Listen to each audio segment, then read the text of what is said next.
세왕 이야기로 우리에게 알려진 진 에드워드 목사님이 계십니다. 이분이 예루살렘에서 이제 공부하고 있을 때 그곳에 정원 무덤이라는 곳에 이렇게 자주 갔다고 그럽니다. 왜 정원 무덤에 자주 갔느냐? 그 무덤은 예수님이 장사되시고 부활되신 그런 장소로 알려진 그런 곳이라 사람들이 많이 그것을 찾는 거예요. 그래서 본인도 거기를 이제 자주 가게 되었는데 어느 날 그곳에서 헬렌 켈러를 만나게 된 겁니다. 학교 다니면서 자기가 책을 통해서 헬렌 켈러에 대해서 익히 알고 있었던 바였습니다. 시력과 청력을 다 잃어버려서 말하는 것조차도 할 수 없는 삼중고를 겪고 있었던 이 헬렌 켈러를 정원 무덤이라는 곳에서 만나게 된 겁니다. 그러니까 호기심을 갖고 얼마나 이렇게 유심히 봤겠습니까?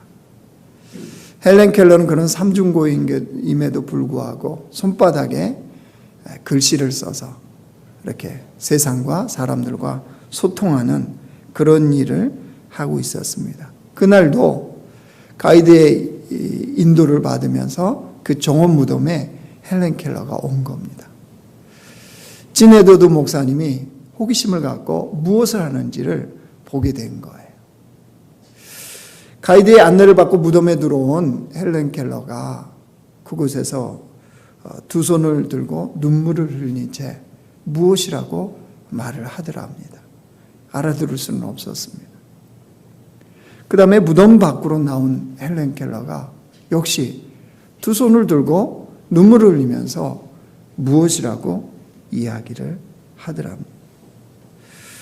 그래서 이 진 에드워드 목사님이 가이드에게 부탁을 해서 헬렌 켈러를 좀 만나고 싶다고.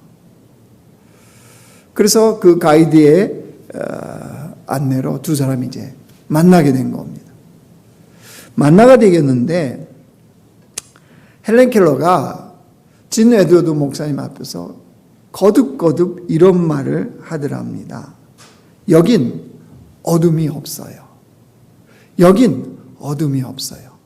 여긴 어둠이 없어요. 이게 무슨 뜻이냐? 자기는 비록 듣지도 보지도 못하고 있지만 자기 안에 계신 예수님, 그 예수님과 섬세한 교제를 나누고 있었던 거죠. 누가요? 헬렌 켈러가. 그러니까 그 상태이기 때문에 자기가 무덤 안에 들어가 있어도 무덤 밖에 나왔어도 어둠이 없음을 명확하게 그녀는 말할 수 있었던 겁니다. 즉 예수 그리스도 안에 있으면 어둠이 전혀 없다는 사실. 비록 육신의 눈은 닫혔고 보지 못하지만 듣지 못하지만 말하지 못하지만 영적으로 주님 안에 있으면 어둠이 전혀 없다는 것을 이 헬렌 켈러는 깊이 이해하면서 살았던 거죠. 무엇을 말하느냐 그러면요, 진리이신 주님 안에 사는 자들만이 볼 수 있고 느낄 수 있는 삶이 있다는 거예요. 진리이신 예수님 안에 사는 자들만이 볼 수 있고 느낄 수 있는 삶이 있습니다. 그 삶은 어떤 상황에서도 어둠이 없습니다. 왜 그럴까요? 진리로 비추어지고 있기 때문입니다. 진리로 비추어진 사람들은 어떤 상황에서도 어둠이 없습니다. 이게 바로 그리스도인의 삶입니다. 여러분, 2020년을 이제 마지막 주일로 우리가 지키고 있습니다. 2020년을 되돌아보면 여러분 한 해 동안 어떠셨습니까? 어떤 삶을 사셨나요? 진리로 비춰져서 전혀 어둠이 없는, 마치 헬렌 켈러와 같이 내 안에 계신 예수님으로 말미암아서 어둠이 없는 그 삶을 우리는 살아왔습니까? 하나님은 분명히 코로나 상황에도 한 해를 마감하게 하십니다. 그렇다면 주님은 우리에게 결산을 하시는 거예요. 이 결산의 시간 속에서 우리는 어떤 한 해를 살아왔는지 우리 자신을 보아야 되지 않겠습니까? 자, 오늘 본문은 진리 안에서 어둠이 없는 삶을 사는 방법. 그게 뭐냐는 거죠. 오늘 예수님의 말씀을 통해서 우리가 그 진리를 깨닫고 우리 삶에 적용하기를 원합니다. 오늘 본문은요, 예수님이 가버나움에서 회당에서 가르치시는 그런 본문입니다. 예수님이 가시는 곳마다 항상 수많은 무리가 예수님을 따랐습니다. 오늘도 역시 예외는 아닙니다. 수많은 사람들이 몰려 나와서 예수님의 말씀을 오늘도 듣고 있었습니다. 근데 오늘 특별히 예수님은 그 무리들에게 이것을 가르쳤어요. 영적인 사람만이 영적인 생명, 천국, 하나님 나라, 구원을 믿을 수가 있다. 그러니까 너희들은 영적인 존재가 되거라. 이거를 예수님이 오늘 가르치신 거예요. 그 모인 무리들에게. 그러자 이 말씀을 듣고 있던 무리들이 반응을 합니다. 자, 60절 한번 가보실래요? 제자 중 여럿이, 이 제자라는 것은요, 그 무리들을 말하는 겁니다. 12제자를 말하는 게 아니고요. 제자 중 여럿이 듣고 말하되 이 말씀은 어렵도다. 누가 들을 수 있느냐 한데. 예수님이 가르치신 너희들 영적 존재가 되어야 된다. 이거에 대해서 굉장히 어렵다는 거예요. 그러면서 이들이 선택했던 거 보십시오. 66절로 와보세요. 그때부터 그의 제자 중에서 많은 사람이 떠나가고 다시 그와 함께 다니지 아니하더라. 이 제자 중에서 여기도 역시 마찬가지입니다. 그 무리를 일컫는 겁니다. 이들이 어떻게 했다고요? 예수님을 떠나버렸다는 거예요. 그리고 다시는 예수님을 따라다니지 않았다는 거예요. 왜 그렇게 했습니까? 자, 이 무리들이 예수님을 따라다녔던 이유를 생각해 보면 알겠죠. 왜 이 무리들은 예수님을 그렇게 따라다녔습니까? 예수님이 보인 표적과 이적 때문이죠. 예수님이 오병이어의 기적을 베푸셨습니다. 예수님이 바다 위를 걸어오셨습니다. 이거를 봤어요, 이 무리들이. 그리고 생각되어졌습니다. 무슨 생각이요? 이렇게 삶이 피폐하고 어려울 때 저 능력의 예수님을 자신들의 왕으로, 임금으로 삼으면 자신들이 원하는 삶이 펼쳐질 거라는 계산, 생각을 한 겁니다. 그래서 그 예수님을 임금 삼고자 그 예수님을 그렇게도 따라다닌 거예요. 그런데 그 예수님이 자신들이 원하는 말씀을 안 하시는 거예요. 이제 시간이 지나면 내가 임금이 되어서 너희들의 삶을 이렇게 해주겠다. 이런 말씀이 아니라 너희들이 영적인 존재가 되어야 영원한 생명과 천국과 하나님 나라, 그 구원을 너희들이 믿을 수가 있다. 이런 자신들이 원치도 않는 엉뚱한 영생의 말씀을 하시는 거예요. 그러니까 이 무리들이 어떻게 했습니까? 원하는 말씀도 아니요, 이해할 수 있는 말씀도 아니거든요. 그러니까 자기들 생각으로 계산해 본 거죠. 아, 저분은 우리가 꿈꾸는 임금이 될 수 없겠구나. 우리가 꿈꾸는 왕이 될 수가 없겠구나. 이 계산이 든 겁니다. 그래서 이들이 썰물과 같이 한꺼번에 예수님을 떠나버린 겁니다. 이제 그 자리에 누구만 남았습니까?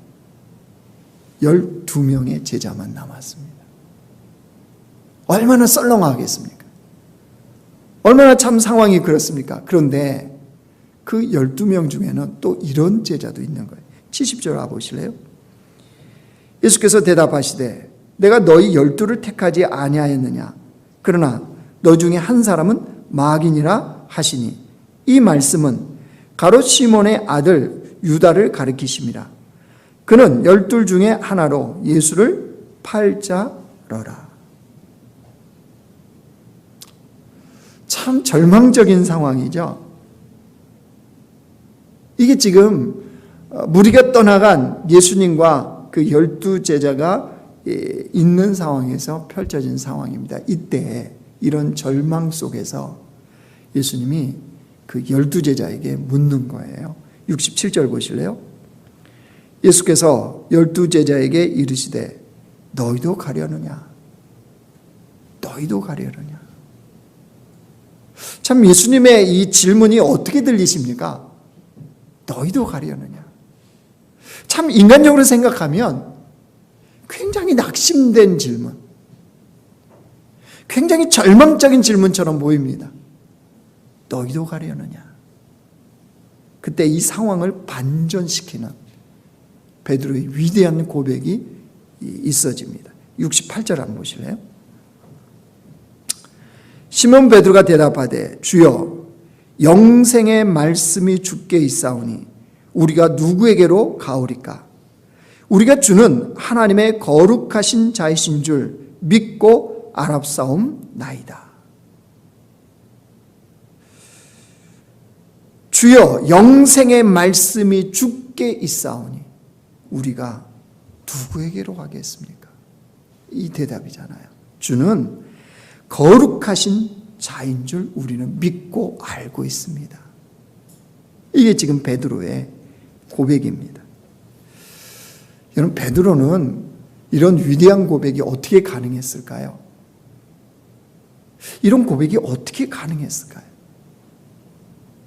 그는 다른 제자들과 다르게 영적으로 성숙되어졌을까요? 베드로는 다른 제자들과 다르게 영적으로 어떤 크나큰 비밀을 알고 있는 사람이었을까요? 여러분, 결코 그렇지 않습니다. 베드로는 이 고백을 하고도 이제 좌충우돌을 합니다. 그리고 예수님을 결정적인 순간에 부인합니다. 배신을 합니다. 예수님이 십자가에 죽으시자 갈릴리 어부로 돌아가 버립니다. 그것도 제자들을 다 끌고. 그러니까 여기서 이 고백했던 베드로가 어떤 영적인 성숙한 단계에 이르렀다든가 영적인 비밀을 깊이 알고 있는 그런 사람이 결코 아니라는 거예요. 그럼 도대체 무엇이 베드로로 하여금 이렇게 위대한 고백을 하게 하는 것이 가능했냐는 거죠. 그것은 여러분 65절 한번 보실래요? 예수님이 하신 말씀입니다. 또 이르시되 그러므로 전에 너희에게 말하기를 내 아버지께서 오게 하여 주지 아니하시면 누구든지 내게 올 수 없다 하였노라 하시니라. 이 유진 피터슨의 메시지 성경으로 이 본문을 제가 읽어드리겠습니다. 그래서 내가 전에 자기 힘으로는 아무도 내게 올 수 없다고 너에게 말한 것이다. 너희는 아버지께서 주시는 선물로만 내게 올 수 있다. 핵심이 뭡니까? 너희 힘으로는 못 온다. 너희 힘으로는 이 고백이 불가능하다. 하나님의 선물이다. 이 뜻이에요. 이 뜻. 지금 65절이. 자, 베드로의 위대한 고백은 이렇게 해서 나온 거라는 거예요. 무슨 말이냐면요. 베드로는 자기가 분명히 잊지 않고 기억하는 한 가지가 있었어요. 이게 나머지 제자들과 그 떠났던 무리와 다른 점이에요. 베드로의. 무슨 말이냐? 베드로는요, 자기가 분명히 무식한 어부라는 거 이거 분명히 알았습니다. 자신의 미래가 없는 하루하루 그냥 먹고 사는 인생이었다는 거 베드로 분명하게 기억하고 있습니다. 더구나 지금 예수님이 너희는 영적 존재가 되어야 된다. 그래야 영원한 생명, 천국, 하나님 나라, 구원을 믿을 수 있다. 이 말씀 하셨잖아요. 무리들이 도대체 어렵다, 알아들을 수가 없다고 떠났잖아요. 근데 베드로 역시 그 무리들과 동일했습니다. 이해가 안 됐어요. 알아들을 수가 없었어요. 그러니까 나중에 예수님 배신하고 예수님 죽어서 부활했는데도 주님의 약속의 말씀을 기억을 못하잖아요. 그러니까 베드로도 역시 동일하게 이해를 못하고 있었던 거예요. 근데 다른 게 있었다니까요. 뭐가요? 자신을 제자로 불러주시고 자신을 지금 예수님 앞에 서 있게 하시며 자신을 예수님을 따라다니는 그 제자가 되게 하신 것은 자신의 어떠함이 아니라는 사실만큼은 분명히 알고 있었어요. 베드로가. 그게 다른 거예요. 무슨 말이냐?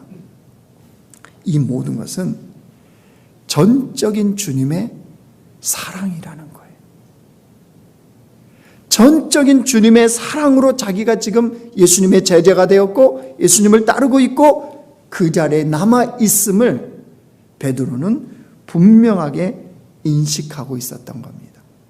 그래서 예수님이 가르치시는 그 진리의 가르침을 다 깨닫지 못하고 있었지만 베드로는 믿는 바가 있었어요. 주님의 사랑이면 가능하다는 것.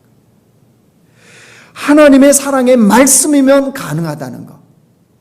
이것을 베드로는 분명하게 믿은 겁니다. 그래서 베드로가 붙들고 거했던 것은 주님의 사랑이에요. 주님의 사랑 안에 거하며 그 주님의 사랑을 믿으며 그 주님의 사랑을 붙잡고 살았던 것이 베드로입니다. 그러니까 결정적인 순간에 주님이 누군가는 고백하도록 하시지 않겠어요? 예수님께서 성자 예수님께서 질문하실 때 누군가 하나님의 사람은 대답을 해야 되잖아요. 그때 하늘 아버지께서 성령을 보내셔서 베드로에 하여금 위대한 고백을 할 사람으로 선택을 하신 거예요. 그러니까 예수님이 그러잖아요. 너희는 나를 누구로 아느냐라고 했을 때도 역시 베드로가 대답하잖아요. 주는 그리스도시요 살아계신 하나님의 아들이시니다. 마태복음 16장 16절 보여주실래요?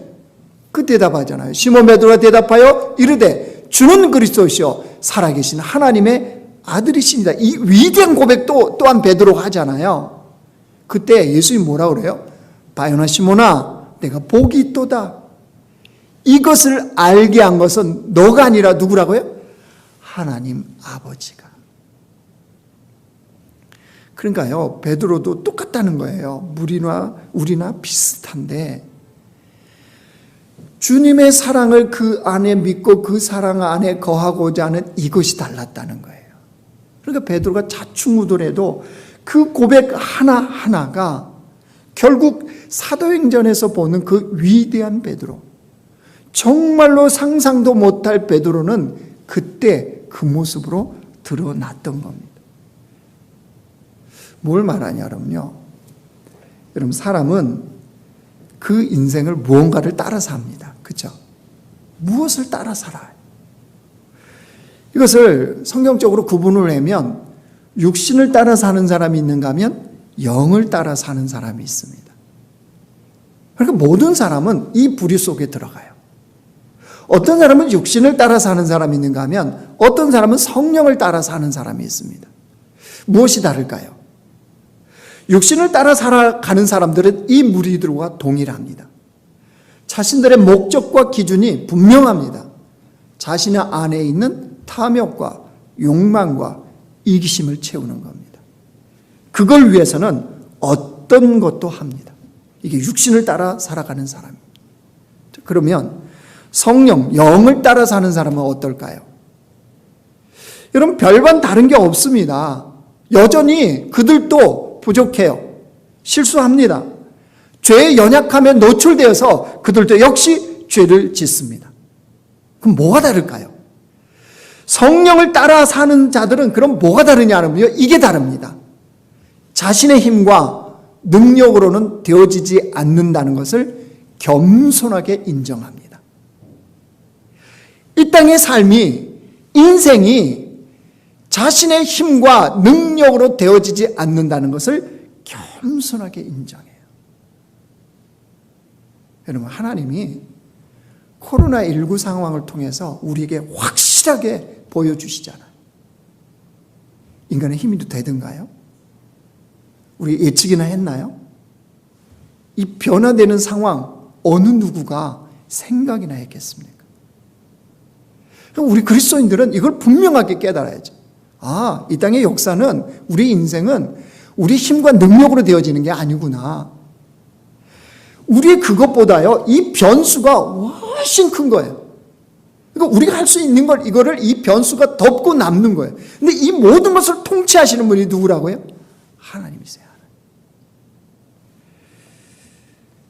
여러분, 그것을 성령을 따라 산다는 거는요, 그거를 겸손하게 인정하니까 인생에서 정말 힘쓰고 애쓰는 게 뭐겠습니까?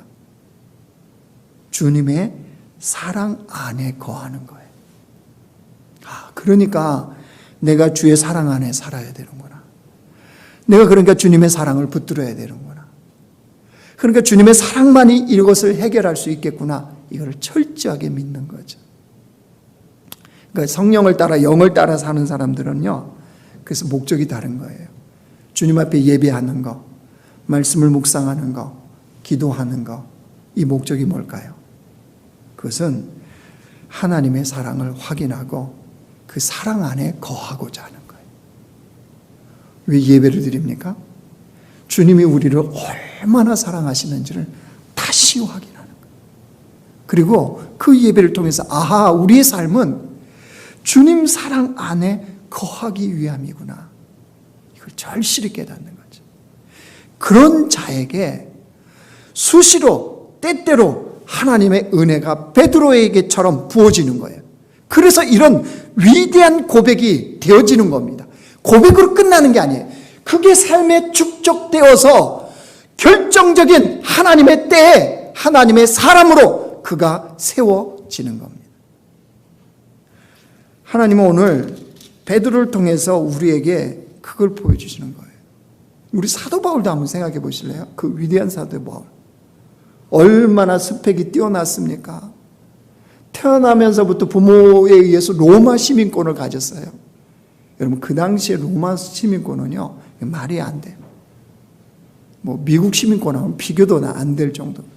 더구나 최고의 석학인 가마리엘 문화생. 무슨 말입니까? 스펙으로 따지면 어느 누구 비유도 안 된다. 자, 신앙적으로는 어땠습니까? 신앙적으로 하나님을 향한 열심. 누가 감히 바울을 따라옵니까? 따라올 수가 없어요. 근데 그가 예수님을 만나고 이제 예수를 믿는 백성으로 복음을 전하는 자로 살기 시작합니다. 그렇죠? 그게 자신의 사명이 되었어요. 그런데도 사도 바울이 자신의 삶을 뒤돌아보면 구원받은 자로서 하나님의 백성으로서 자신 안에 깊은 절망감이 오는 거예요. 왜요? 구원받은 자답게 십자가의 백성답게 살지 못하는 자기 안에 갈등과 그 삶이 있거든요. 무슨 사도 바울이 예수님 만난 다음에 퍼펙트하게 그리스도인으로 정말 복음 전한 자로 완전하게 살았다. 아니요, 절대 그렇지 않습니다. 예수님 만난 다음에도 너무나 깊은 절망감. 누구를 보고? 자기를 보고.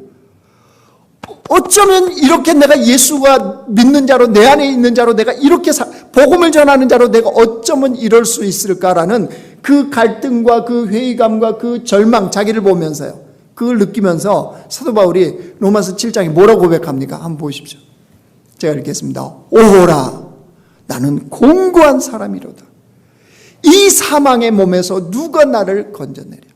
그 마음의 깊은 여러분 공고함을 알겠습니까? 이 사망의 몸에서 자기의 육신을 가지고 살아가는 이 몸이요. 여러분, 사도 바울은 끝까지 뭐라고 그래요? 내 육신을 복종시킨다고 그랬잖아요. 왜 그 고백을 하겠어요? 잘 안 되는 거예요. 육신이 자꾸 성령을 따라가는 게 아니라 뭘 따라가려요? 자기의 마음, 자기의 욕심, 욕망을 따라가려고 하는 자기의 육신을 아는 거예요. 그러니까 날마다 친다고 그랬잖아요. 복음으로, 은혜로 거기서 순종시키려고요. 자, 이런 깊은 절망이 사도 바울에게도 있었다니까요. 자, 그렇다면 바울이 그렇기 때문에 그리스도인으로 사는 걸 포기했을까요? 나는 어쩔 수 없나 봐. 안 되나 봐. 이랬나요? 아니요, 그렇지 않습니다. 이런 깊은 절망이 사도 바울을 완전 침몰시켜버렸나요? 아니요, 그렇지 않습니다. 여러분, 이 7장이 바로 지나자마자 8장 딱 1절에 바울이 뭐라고 고백해요? 보여주세요. 그러므로 이제 그리스도 예수 안에 있는 자에게는 결코 정죄함이 없나니 이는 그리스도 예수 안에 있는 생명의 성령의 법이 죄와 사망의 법에서 너를 해방하였습니다. 여러분, 이 고백이 어떻게 가능합니까? 이 희망의 창가잖아요. 소망의 창가를 지금 부르고 있는 거잖아요. 선포의 그 진리를 어떻게 가능해요? 바울은 한 거죠. 자기가 그 깊은 절망에 빠지면 빠질수록 그리스도의 사랑이 필요하다는 거. 그 사랑 안에 거해야 된다는 거. 그 사랑을 붙들어야 된다는 것을 바울은 너무나 잘 알았던 거예요. 그러니까 그 바울이 뭐라 그래요? 내가 그리스도를 본받은 것처럼 너희는 나를 본받으라. 자기가 완전해서요? 아니요, 그렇지 않습니다.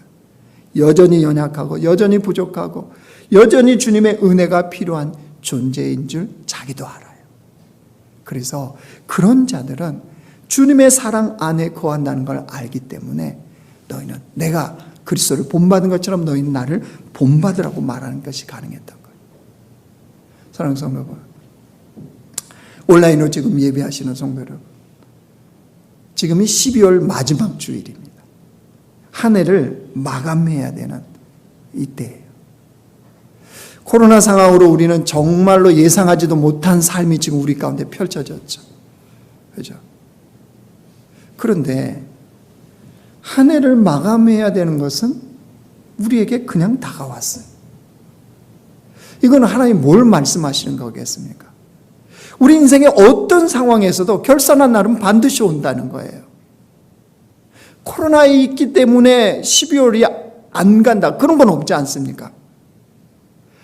어떤 상황이든 우리는 이 땅의 삶을 마감하고 이제 주님 앞에 서야 될 날이 우리에게 반드시 온다는 거예요. 자, 그렇다면 그런 삶의 축소판인 2020년 주님 앞에 결산하면 우리는 어떤 삶을 살았습니까? 우리는 어떤 삶을 살았습니까? 내게 깊은 절망과 낙심은 도대체 어디로부터 온 겁니까? 헬렌 켈러의 고백을 우리가 다시 생각해 보기를 원합니다. 보지 못하고 듣지 못하고 말하지 못하는데 그 안에 예수님이 계심으로 말미암아 어떤 삶의 고백을 하고 살았다고요? 여긴 어둠이 없습니다. 여긴 어둠이 없습니다. 여러분, 이것이 진리로 비추어진 주의 백성들의 삶 아니겠습니까? 코로나 상황에도 여긴 예수님 때문에 어둠이 없습니다. 내 삶의 깊은 절망이요, 정말 절망스러운 그 상황에도 내가 예수님 때문에 어둠이 없습니다. 미래가 암울한 그때에도 진리요 생명이신 그 주님 때문에 여긴 어둠이 없습니다 라고 고백하며 그 삶을 사는 것이 그리스도인 아니겠습니까? 이 고백이, 여러분, 이 주님 앞에서 우리의 고백이 허구인가요? 이게 그냥 허황된 믿음인가요? 아니지 않습니까? 베드로를 하나님이 어떤 사람으로 어떻게 이끌어갔는지를 우리는 성경을 통해서 분명하게 보지 않았습니까? 베드로를 통해서 주님이 보여주시는 거죠. 너희들도 여전히 부족하고 깊은 절망과 어둠 속에 있다 할지라도 진리로 빛 비춘 인생에는 어둠이 없어서 그 인생으로 주님은 세우신다는 거죠. 여러분, 그렇다면 우리가 정말 이 한 해 이제 마지막 남은 이 시간들과 또 우리 인생을 뒤돌아보면서 결산할 때 다른 것이 아닙니다. 내가 주님의 사랑 안에 거하고 그 주님의 사랑을 붙잡고 살아가는 이 삶에 나의 애씀과 힘씀이 있는지, 그거에 대한 갈망이 있는지, 그것을 내가 소망하는지, 여러분, 이것으로 우리 자신을 판단해야죠. 다른 무엇이 아니고요. 그것이 내 안에 충만했다면 비록 깜깜한 육신으로 어둠이지만 그 주님으로 말미암아 여긴 어둠이 없어요 라고 고백했던 헬렌 켈러와 같이, 비록 자신은 육적으로도 어떤 것으로도 부족하지만 하나님의 위대한 사도로 쓰임받았던 그 베드로와 같이 우리 역시 그것 때문에 만족되어지고 그것 때문에 주님 앞에 감사하며 살 수 있는 백성이 되어야 되지 않겠습니까? 십자가 사랑만이 우리를 구원하고 십자가 사랑만이 우리에게 영생을 주고 십자가의 사랑만이 우리를 하나님의 자녀답게 살게 하기 때문입니다. 그래서 주님은 자신을 뭐라고 표현해요? 요한일서 4장 8절입니다. 하나님은 사랑이십니다. 하나님은 사랑이십니다. 하나님의 본질이 뭐라고요? 사랑이에요. 그럼 그 본질을 붙잡고 살고자 하는 우리 역시 뭐예요? 그 사랑. 주님의 사랑. 그 안에 거하고 그 사랑을 붙잡고 그 주님 앞에 살아가는 복된 주의 백성들 되시길 주님으로 축원합니다.